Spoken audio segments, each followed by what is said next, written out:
সুপ্রিয় চাকরি প্রত্যাশী ভাই বোনেরা, জব একাডেমিতে স্বাগতম।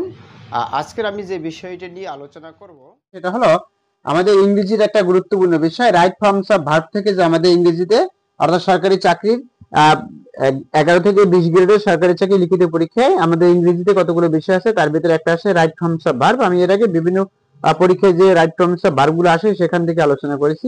এরপর থেকে আমি ইংরেজি একটা ধারাবাহিক আলোচনা করব।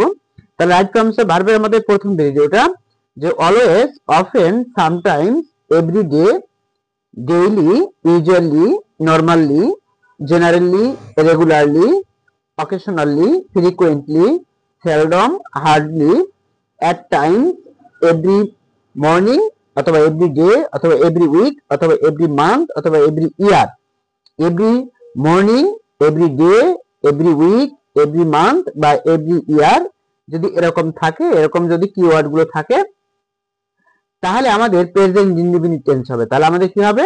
Present indefinite tense. আর প্রেজেন্ট ইনডিফিনিট টেন্সের গঠন হলো যে আমাদের সাবজেক্ট প্লাস V1 ভার্বের present form plus object, subject plus V1 ভার্বের প্রেজেন্ট ফর্ম প্লাস অবজেক্ট বা এক্সটেনশন। এখন সাবজেক্ট প্লাস ভার্বের প্রেজেন্ট ফর্ম প্লাস অবজেক্ট বা এক্সটেনশন V1 বা ভার্বের প্রেজেন্ট ফর্ম যদি subject third person singular number হয়, যদি সাবজেক্ট যদি থার্ড পারসন সিঙ্গুলার নাম্বার হয় তাহলে ভার্বের শেষে এস বাই এস যোগ করতে হয়। যদি subject third person singular number হয় তাহলে ভার্বের শেষে এস বাই এস যোগ করতে হয়। তাহলে ভার্বের শেষে আমাদের এস বাই এস যোগ করতে হয়। আর ভার্বের শেষে যদি S, S S, S X, Z, O এগুলো যদি থাকে তাহলে আমরা জানি যে ভার্বের শেষে এর যোগ করতে হয়, বাকি ক্ষেত্রে আমাদের এর যোগ করতে হবে। সেই উচ্চারণ যদি চ হয় তাহলে ভার্বের শেষে এর যোগ করতে হয়। তাহলে আমরা কিওয়ার্ড গুলো আরেকবার শিখি যে always, often, sometimes, every day, daily, usually, normally, generally, regularly, occasionally, frequently, seldom, hardly, at times, every morning, every day, every week বা every month বা ইয়ার যদি থাকে তাহলে প্রেজেন্ট ইনডিফিনিট টেন্স হয়। এবং প্রেজেন্ট ইনডিফিনিট টেন্সের গঠন হলো সাবজেক্ট প্লাস ভার্বের প্রেজেন্ট ফর্ম প্লাস অবজেক্ট, এবং সাবজেক্ট যদি থার্ড পারসন সিঙ্গুলার নাম্বার হয় তাহলে ভার্বের শেষে এস বাই এস যোগ হয়। এখন subject third person singular number কিনা সেটা আমরা বুঝবো কেমনে? যে আমি, আমরা, তুমি, তোমরা বাদে যা আছে সব থার্ড পারসন, এবং সেই থার্ড পারসনটা সিঙ্গুলার নাম্বার হলে সে জায়গায় এস বাই এস যোগ করতে হবে। যেমন আমি ইংরেজি আই, তুমি ইংরেজি ইউ, আর তোমরা ইংরেজি ইউ, আমরা ইংরেজি উই। তাহলে আই, উই, ইউ এগুলো বাদে সাবজেক্ট হিসেবে যেগুলো আসবে সেগুলো থার্ড পারসন। এই থার্ড পারসন যদি এগুলো বাদে সাবজেক্ট হিসেবে যা আসবে সব থার্ড পারসন, এবং থার্ড পারসন যদি সিঙ্গুলার নাম্বারটা হয় তাহলে আমাদের ভার্বের শেষে এস বাই এস যোগ হবে।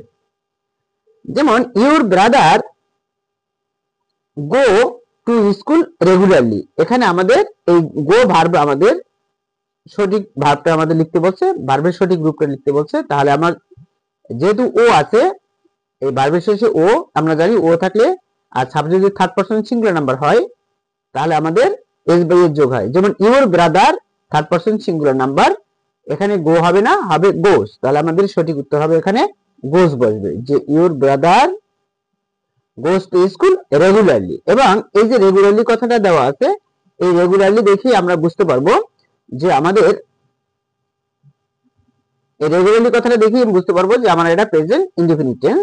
এটা প্রেজেন্ট ইনডিফিনিট টেন্সের আমাদের মার্কার বা কিওয়ার্ড, যে রেগুলারলি দেখলে আমি বুঝতে পারবো যেটা আমাদের প্রেজেন্ট ইনডিফিনিট টেন্স।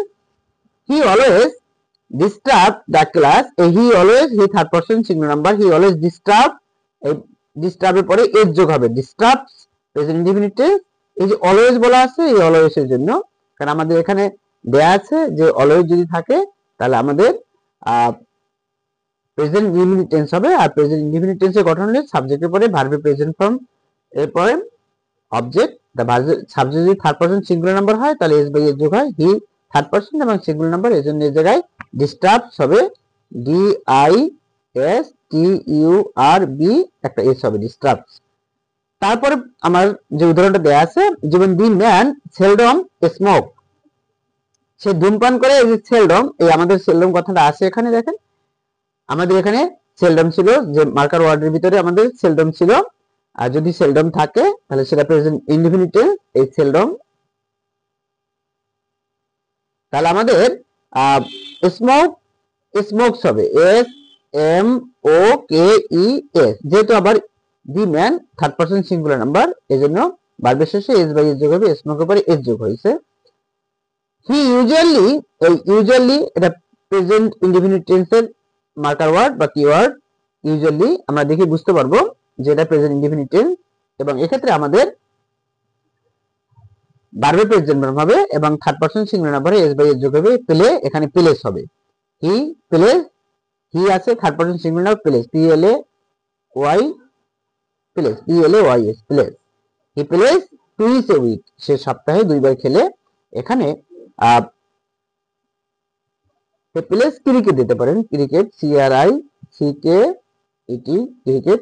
তাহলে আমাদের এখানে এই ইউজুয়ালি দেওয়া আছে, এই ইউজুয়ালির জন্য আমাদের প্রেজেন্ট ইনডিফিনিট টেন্স, আর he third person singular number, এর জন্য ভার্বের শেষে এস বাই এস যোগ হয়, আমাদের এখানে এস যোগ হয়েছে প্লের পরে।